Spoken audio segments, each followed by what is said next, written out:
Qu'est-ce que c'est que ça? T'appelles ça un téléphone? C'est un téléphone, ça permet d'appeler les gens. Mais non, il te faut un nouveau téléphone, gros. Regarde, tu veux du Apple Intelligence, du Gemini, ou même quelque chose de plus fort, du Galaxy AI. Ouais. On peut faire quoi avec ça? Tu peux tout faire, tu lui dis juste « Hey Siri » et tu lui demandes genre des calculs, des rendez-vous, et il te le fait. Mais moi aussi je sais faire ça. Regarde. Dis Cyril. Oui, tu peux mettre un minuteur pour 3 minutes s'il te plaît? Mais il est chelou ce gars-là. C'est un flic ou autre chose. Mais Cyril. Aurélien, attends, je vais t'acheter un téléphone. Chaque année, toutes les marques de smartphones sortent un nouveau modèle. Et honnêtement, j'ai l'impression que depuis quelques années, ils se ressemblent tous. Non mais cette année c'est différent, ils ont rajouté l'IA. Bon, c'était aussi la nouveauté de l'année dernière en vrai. Mais du coup, est-ce qu'acheter un nouveau téléphone en 2025 est intéressant ou c'est juste un truc de Yankee? Bah c'est ce qu'on va voir dans cette vidéo. Pour répondre à cette question, on va se baser sur des éléments concrets et les comparer un petit peu parce que si on les regarde ici, franchement, moi je vois pas beaucoup de différence. Mais bien sûr, il faut regarder ce qu'il y a à l'intérieur pour voir si ça évolue ou pas. Et pour faire ça, on va comparer les 3 plus grosses marques du marché et leurs 3 derniers modèles. D'ailleurs, on les a rassemblés ici sur la table et la première chose qu'on remarque, c'est que ce soit de génération en génération ou de marque en marque, ils sont quasiment tous identiques. Pourtant, chaque année, on nous vend le dernier modèle comme étant le meilleur avec plein de nouveautés. Donc ce qu'on va faire, c'est plutôt prendre les fiches techniques pour comparer ce qui se passe à l'intérieur. On va commencer avec Samsung. Là, on a le Galaxy S23, S24, S25. On peut regarder les specs sur un site qui permet de comparer les specs plutôt facilement. Ok, on a un écran AMOLED 2600 nits. Un écran AMOLED 2600 nits. Ah, 1750. Ah, c'est un peu progressé. C'était le S23, il était un peu moins bien. Processeur, évidemment, c'est là où il y a le plus de différence. On est sur de anciens Snapdragon. On avait le 8 Gen 3 sur la gamme S24. Et sur les nouveaux S25, on a évidemment aussi les nouveaux Snapdragon Elite. Encore heureux qu'ils changent et qu'ils améliorent le processeur d'année en année. Bon, par contre, on parle processeur, mais si on regarde la RAM, on avait 8 Go ici, minimum, 8 Go. Et enfin, on est passé à 12 Go en 2025. Grosse amélioration. Une autre spec hyper importante, c'était les caméras. Ils en parlaient tout le temps avant. Et là, 50 mégapixels principal. 50 mégapixels, 50 mégapixels. Le deuxième, 10 mégapixels, 10 mégapixels, 10 mégapixels. Le troisième, l'ultra-wide, 12 mégapixels, 12 mégapixels. 12 mégapixels. L'ouverture aussi est identique. Donc c'est pas juste oh il y a le même nombre de mégapixels, mais ça ne veut rien dire ça. Il faut voir aussi l'ouverture, le reste des specs derrière. Mais même là, franchement, je regarde et c'est la même taille de capteur. Ils le disent, tu vois, c'est la même taille de capteur à chaque fois. Attends, j'ai trouvé quelque chose. Le Wi-Fi a changé. Ah, mais là c'était juste du 6.1 et maintenant on est passé à du Wi-Fi 7. Et aussi, on a le nouveau Bluetooth 5.4. Tu connais beaucoup de personnes qui ont des modems en Wi-Fi 7? Non, même moi, j'en ai pas. C'est bien sur papier, mais dans la vie de tous les jours, ça change quasiment rien. Mais on a changé un petit peu aussi de la batterie. On était à 3900 mAh, on est passé à 4000 et on est toujours à 4000 cette année-ci. Et la charge est exactement la même, 25 watts maximum. C'est un peu les mêmes téléphones, ça. Quasiment les mêmes. Maintenant, on va passer aux iPhones. Ça, c'est ta partie quand même. C'est vrai que là, franchement, il y a des grandes différences. Moi, je le rachète chaque année. Je veux toujours le dernier. C'est une révolution à chaque fois. Ils sont là, regarde, le 15, le 16, le 13, le... Si on regarde la fiche technique, là, on compare le 14, le 15 et le 16, bah, il est un peu plus léger, 1 ou 2 grammes. C'est comme Samsung, ils enlèvent quelques grammes, on sait pas où, mais il y a quelques grammes qui ont été enlevés quelque part. Voilà. C'est exactement le même écran, exactement la même densité de pixels. On est quand même passé de 6 Go de RAM sur le 14 et le 15 pour 8 Go de RAM sur le 16. Merci Apple d'être enfin généreux avec un petit peu de RAM. Oh, c'est incroyable. On est quand même pas à 12 Go. Et par contre, au niveau de la photo, là aussi, c'est quasiment la même chose. Quoique, entre le 14 et le 15, on est quand même passé de 12 mégapixels à 48 mégapixels. Ça a quand même changé. Oui, parce qu'ils utilisaient un capteur 12 mégapixels depuis de très nombreuses années. Hein. Là, on a enfin une petite upgrade. Il est aussi un peu plus grand. Mais encore une fois, il y a plus de différence entre le 14 et le 15 que le 15 et le 16. Donc on voit ce ralentissement, j'ai l'impression des améliorations, quoi. La batterie, petit à petit, il augmente. Elle a quand même augmenté de 10% entre le 14 et le 16. Et sur le 16, on supporte aussi le Wi-Fi 7. On continue à essayer de chercher des différences, mais c'est vrai que ces 3 dernières années chez Apple, il n'y a rien eu de révolutionnaire en termes d'hardware, d'appareils photo ou même de puces. Ça n'a pas beaucoup changé. Mais bon, ça c'est Apple et Samsung. On savait déjà depuis quelques années qu'ils ralentissaient un petit peu le développement de leur téléphone.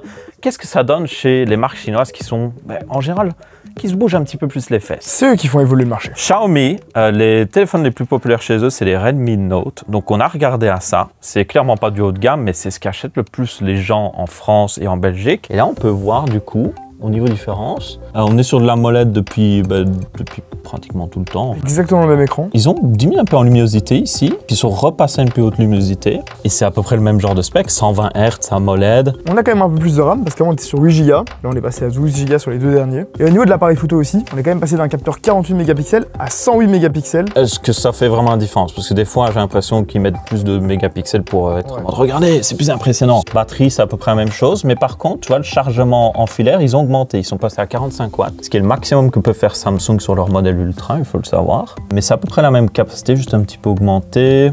Et puis évidemment, oui, on est passé à des nouvelles normes Wi-Fi. Moi, ce que je vois avec Xiaomi, c'est que clairement, l'évolution n'est pas importante, mais il se rapproche de plus en plus des spécifications d'un téléphone haut de gamme de chez Samsung ou Apple. Pour un cinquième du prix quand même. Mais je suis pas convaincu, il y a clairement un ralentissement depuis quelques années au niveau de l'évolution de ces smartphones, hein, même au milieu de gamme. Je pense qu'on l'a compris, il n'y a quasiment aucune différence au niveau de l'écran et de l'appareil photo. Par contre, ce que les marques mettent en avant chaque année comme une révolution et une augmentation de puissance exceptionnelle en nous mettant en avant des benches avec toujours plus de scores, eh bien c'est la puce et les performances intégrées dans ces smartphones. On nous dit plus 15, plus 20% de performance. Ça bombarde. C'est génial, mais qu'est-ce que ça donne vraiment à l'utilisation? Est-ce que vraiment on voit la différence? Et je parle pas de la différence dans des jeux ou peut-être des benchmarks comme AnTuTu. Moi, je veux vraiment la différence à l'utilisation normale des gens. Genre, je lance mes applications de tous les jours, je prends des photos. Est-ce qu'il y a vraiment une différence? Est-ce que c'est vraiment plus rapide et est-ce que ça se ressent ou est-ce que c'est juste sur papier et qu'en réalité on ressent aucune différence? Moi, je suis passé du S22 au S24 Ultra et j'ai senti zéro différence. C'était la même fluidité et tout ça. Je suis assez d'accord avec toi parce qu'en passant de l'iPhone 12 à l'iPhone 15, j'ai ressenti aucune différence. Il y a d'ailleurs beaucoup de vidéos sur YouTube qui comparent la puissance et la rapidité des derniers téléphones. Et à part sur des benchmarks, on voit des petites différences de score. Sur une utilisation quotidienne avec des vraies applications, c'est quasiment nul. Bah, s'il y a si peu de différence au niveau d'utilisation, autant prendre un vieux téléphone qui date de 2 ans, haut de gamme, qui est beaucoup moins cher et qui sera toujours aussi bon. Donc si on n'est pas des Yankees et qu'on veut faire une bonne affaire, en gros il vaut mieux acheter le S23 Ultra à 800 ou 900 € sur internet plutôt que de dépenser 1400 € pour le S25 Ultra qui est exactement le même. Oui, mais tu pourras pas profiter des nouveautés IA. Ah, ça, parlons-en. Étant donné qu'il n'y a aucune innovation et amélioration au niveau de l'hardware et des composants, peut-être que c'est justement l'IA qui va faire la différence et que c'est pour ça qu'il est obligatoire d'acheter le dernier téléphone. Par exemple, au niveau de l'appareil photo, ça fait bien longtemps que les capteurs ne changent plus grand chose à la qualité, mais que c'est le post-traitement et maintenant l'amélioration également avec l'IA qui rend une photo belle ou non. Google a utilisé le même capteur pendant près de 5 ans, qui était un très vieux capteur de chez Sony, et pourtant ils arrivaient à mettre une raclée à d'autres constructeurs de smartphones qui utilisaient les derniers capteurs. Donc clairement, on peut faire beaucoup avec de l'optimisation logicielle. Mais est-ce que ça justifie du coup vraiment l'achat du tout dernier modèle plein pot, ou est-ce que ces fonctionnalités pourraient pas plutôt être étendues au modèle précédent, comme par exemple sur le S24 ou sur le S23? Toi, tu as le S24 Ultra, est-ce que tu utilises vraiment les fonctionnalités d'IA? Ils ont fait énormément de promesses à la sortie. Franchement, j'ai essayé de les utiliser. Je suis même passé au clavier Samsung pour être sûr d'utiliser toutes ces nouvelles fonctionnalités. Et j'en utilise aucune. La seule que j'utilise, c'est quand tu appuies sur le bouton Home. C'est un raccourci pour Google Lens, tu peux entourer des choses et tout. Et c'est disponible sur plein de téléphones maintenant. C'est le seul truc que j'ai utilisé. Et ça marche aussi sur le S23. Ça marche sur le S23. Et le pire, c'est que ces nouvelles fonctionnalités qu'il y avait sur le S24 Ultra et les autres S24, c'est que ça requiert souvent Internet. Donc tu te demandes, si ça requiert Internet, que ça utilise de la puissance sur le cloud, pourquoi on ne peut pas juste mettre à jour un S23 avec exactement les mêmes fonctionnalités? C'est juste un raccourci vers Internet en gros. C'est ça, il justifie le lancement et l'achat du tout dernier modèle pour avoir l'hardware qu'il embarque à l'intérieur, alors qu'il pourrait simplement mettre à jour ou rendre en tout cas disponibles ces fonctionnalités-là sur des modèles plus anciens. Ça rappelle un peu une marque de carte graphique, ça. Et juste pour illustrer à quel point certaines fonctionnalités pourraient juste être remises sur un ancien téléphone comme le S23, on a un S25 Ultra ici qui est censé être le meilleur de Samsung. Et si je veux lui demander une bête question, j'ai Internet ici, donc ça va, vous allez voir, ça va fonctionner. Je vais juste lui demander, est-ce que j'ai un rendez-vous la semaine prochaine? Vous avez 2 rendez-vous la semaine prochaine. Ok, il me trouve mes rendez-vous, nickel. Je vais aller dans les paramètres, je vais désactiver le Wi-Fi et je vais lui poser la même question. Est-ce que j'ai un rendez-vous la semaine prochaine? Il se passe rien.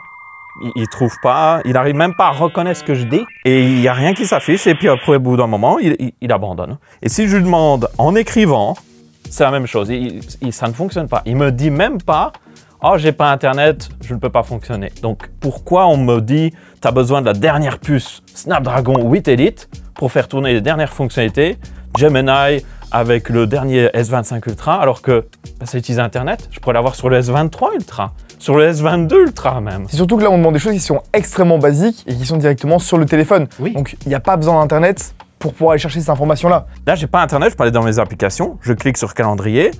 J'ai clairement mon rendez-vous qui est indiqué, donc l'information est localisée. Je rappelle quand même que ce téléphone vaut 1 500 € et que tout le marketing autour de son lancement et de pourquoi l'acheter, c'était justement pour l'IA. On a pris une belle photo avec Aurélien par exemple, et lorsqu'on est connecté à Internet, on peut rajouter des cheveux à Aurélien. Si par contre on n'a plus de Wi-Fi et qu'on est dans le train par exemple, impossible d'utiliser aucune des fonctionnalités d'IA en rapport avec la photo. Donc au final, avec un vieux téléphone sur lequel vous mettez simplement ChatGPT, vous pouvez faire autant que sur un téléphone comme celui-là. Et si vous avez un abonnement Google Photos, vous avez ces fonctionnalités même sur un vieux téléphone, parce que c'est juste le cloud pour faire ça. Donc, à quoi ça sert de prendre le dernier téléphone à la mode? Et là, c'est vrai qu'on parle et qu'on crache sur Samsung, mais c'est le cas exactement avec toutes les autres marques. Oui, OnePlus, c'est la même chose. Si vous coupez Internet, ben, vous ne pouvez plus utiliser toutes les fonctionnalités intelligentes. Ils ont aussi Gemini, ils ont même un bouton Gemini directement là. Je peux lui demander n'importe quoi. Il va me dire, j'ai pas Internet, un problème survenu. Voilà, il me dit juste un problème survenu. Il me dit même pas pourquoi. Il me dit même pas, t'as besoin d'Internet. Il n'est même pas assez intelligent pour me dire, active Internet. Putain! Mais Apple, tu vois, au moins, c'est différent. Eux, au moins, tout tourne en local. Faut juste attendre que la mise à jour sorte. Peut-être, un jour. Les iPhone 16 sont sortis l'année dernière. On attend toujours les fonctionnalités intelligentes qu'ils ont promis dans leur keynote. Ils ont juste parlé de ça, en fait. Il y a toujours rien. Mais ça n'arrivera sûrement pas en Belgique tout de suite. Toutes ces marques, Samsung, OnePlus, même Apple, font du marketing à fond sur l'IA. Vous pouvez faire tout tourner en local grâce aux nouvelles dernières puces plus puissantes. Mais au final, soit c'est pas disponible, ou soit il faut Internet. Merci quoi. Merci la révolution. Il n'y a rien de local là-dedans. Mais du coup, est-ce qu'il faut vraiment acheter les derniers téléphones sortis en 2025, s'équiper des derniers smartphones pour être sûr de pouvoir utiliser toutes les fonctionnalités liées à l'IA? La réponse est non. Personnellement, quand je vois toutes ces marques juste faire de l'IA partout qui requiert au final du web, franchement, les marques devraient juste mettre à jour les anciens téléphones pour supporter les mêmes fonctionnalités. Parce que c'est juste honteux qu'un S23 qui est très puissant ne puisse pas avoir les mêmes fonctionnalités que le S25 Ultra, surtout que c'est juste des raccourcis vers Internet. On est d'accord. J'ai juste envie qu'ils se concentrent sur des vraies fonctionnalités qui sont utiles. On est d'accord. Le S25 Ultra a toujours la même batterie depuis des années, alors que on regarde le OnePlus, ils sont passés à du 6000 mAh. On est d'accord. Et on a de la charge à 120 watts, alors que Samsung c'est 45 watts. On est d'accord. Ou même vu qu'on a des meilleures puces plus puissantes, pourquoi pas avoir plus de RAM? On est d'accord. Après, dans cette vidéo, même si on a été assez critique envers l'IA, on se rend quand même bien compte qu'il y a énormément de potentiel, peut-être dans plusieurs années, et c'est d'ailleurs la raison pour laquelle il vaut mieux attendre, mais imaginez le jour où simplement en parlant avec votre téléphone, avec Siri par exemple, vous pourrez lui demander de réserver vos vacances, un hôtel, un voyage, vous prévenir que le train est en retard et qu'il vaut mieux prendre le bus en face, etc. Il y a quand même énormément de potentiel. 2025 sera sûrement l'année des agents IA, on a hâte de voir ça, mais pour le moment, patientez. Nous espérons que vous avez bien apprécié cette vidéo. Si vous voulez voir plus de vidéos sur les smartphones, n'hésitez pas à le dire. Peut-être un petit peu sur l'arnaque, notamment des téléphones reconditionnés. Il y a beaucoup à dire, que ce soit sur Swappy ou Back Market. Ça peut être très intéressant. Dites-le nous dans les commentaires. En attendant, laissez un pouce bleu, pouce rouge, commentaire, peu importe. Vous faites ce que vous voulez. Abonnez-vous.